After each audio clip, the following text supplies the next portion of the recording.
everyone. How are you? Fine. Okay. अब हम करने जा रहे हैं उपसर्ग और प्रत्यय। उपसर्ग, प्रत्यय, शब्द क्या होते हैं? उपसर्ग और प्रत्यय जो शब्दांश, शब्द या शब्दांश यानी शब्द का कुछ अंश, जो शब्द या शब्दांश मूल शब्द के आगे जुड़कर, मूल शब्द के आगे जुड़कर उसका अर्थ परिवर्तन कर दे, उसे कहते हैं उपसर्ग। ये हो गया मूल शब्द। मूल शब्द होता है जो शब्द अपने आप में पूर्ण होता है, जिसको किसी अन्य की सहायता लेने की जरूरत नहीं है, जो अपने आप में पूरा अर्थ देता हो, वो होता है मूल शब्द। और शब्दांश उसके आगे जुड़कर उसका अर्थ बदल देगा, वो होता है उपसर्ग। जैसे बद जमा बू, बू मतलब सुगंध, तो कैसी बू? बुरी। खुश, खुश प्लस बू क्या हो गया?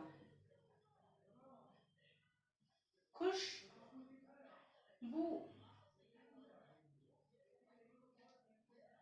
ऐसे ही पुत्र, पुत्र मतलब बेटा।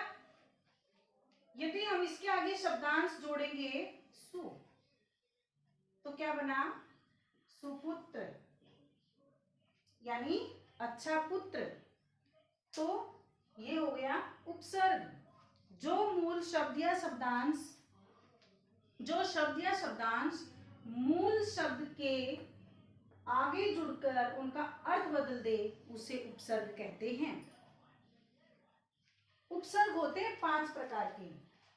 संस्कृत के उपसर्ग हिंदी में जो प्रयोग किए जाते हैं, ये लेके अलग अलग भाषाओं से लिए गए हैं, तो इनका प्रयोग अलग अलग भाषाओं में ही होता है। इनका प्रयोग हिंदी में ही किया जाता है।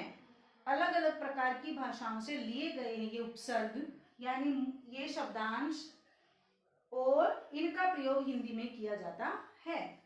संस्कृत के उपसर्ग जैसे अति, सु, प्रति, ये संस्कृत के उपसर्ग हैं। प्रयोग कैसे होते हैं? अति जमा अधिक क्या बन गया? अत्यधिक। 2 प्रकार से आपके एग्जाम में पूछे जाते हैं।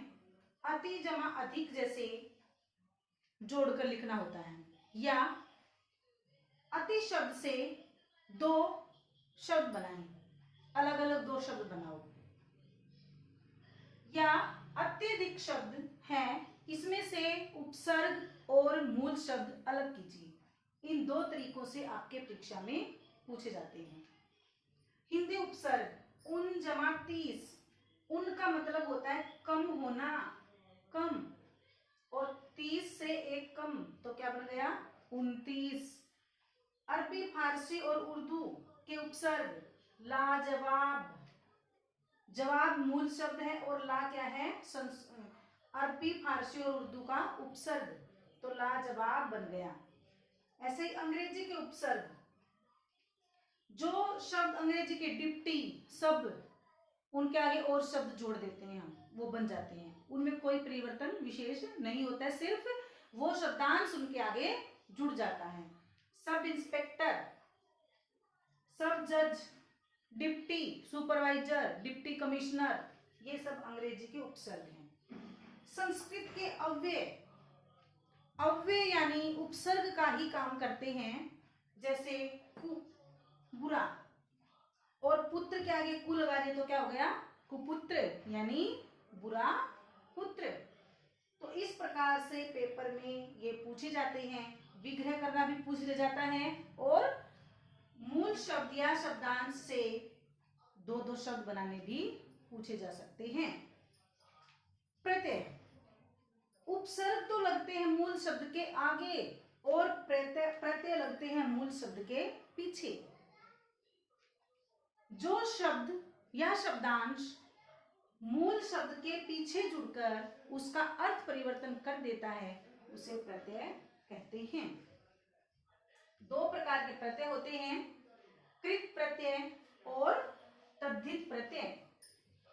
कृत कौन से होते हैं? जो धातु रूप के अंत में जुड़ते हैं। धातु यानी क्रिया का मूल रूप, जैसे पढ़ना क्रिया हो गई और पढ़ क्या हो गया? धातु। क्रिया के मूल रूप को धातु कहते हैं। धातु के अंत में जुड़ते हैं जो वो होते हैं कृत प्रत्यय, जैसे लिख जमा आवट, लिखावट। चलन, चल जमा अन। गाना, गा, शब्दांश। और ना क्या हो गया? प्रत्यय, क्रिया, गाना। मन जमा ओती, क्या हो गया? मनोती। यानी धातु रूप के अंत में जुड़ने वाले शब्द और जब वो प्रत्यय बनते हैं, अर्थ परिवर्तन कर देते हैं, तो वो कृत प्रत्यय कहलाते हैं। तद्धित प्रत्यय होते हैं जो वो संज्ञा, सर्वनाम, विशेषण या अव्यय शब्दों के अंत में जुड़ते हैं। जैसे सोना जमा आर, आर हो गया प्रत्यय और सोना हो गया शब्द, तो क्या बन गया? सुनार। धातु हो गई, कौन सी धातु? सोना। तो कौन सी संज्ञा हो गई? द्रव्यवाचक। तो संज्ञा के अंत में जुड़कर क्या बना दिया इसने? प्रत्यय। क्या बन गया? सुनार। ये भाववाचक संज्ञा बन जाएगी बच्चा अवस्था के साथ। बच्चा जमापन, क्या हो गया? बचपन, भाववाचक संज्ञा। चाचा जमा एरा, चचेरा। मामा जमा एरा, ममेरा। इस प्रकार इनका प्रयोग भी इसी प्रकार किया जाता है, या परीक्षा में ये भी इसी प्रकार पूछे जाते हैं। जैसे आर शब्द से या आर प्रत्यय से दो शब्द बनाइए, या आवट शब्दांश से, आवट प्रत्यय से दो दो शब्द बनाइए।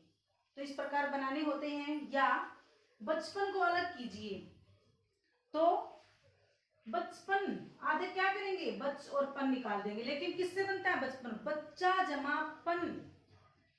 तो यही दो तरीके हैं, अलग करके भी इनको पूछा जा सकता है और प्रत्यय या उपसर्ग से दो दो शब्द बनाने भी पूछे जाते हैं। तो आप इनको लिखकर इनका अभ्यास करें।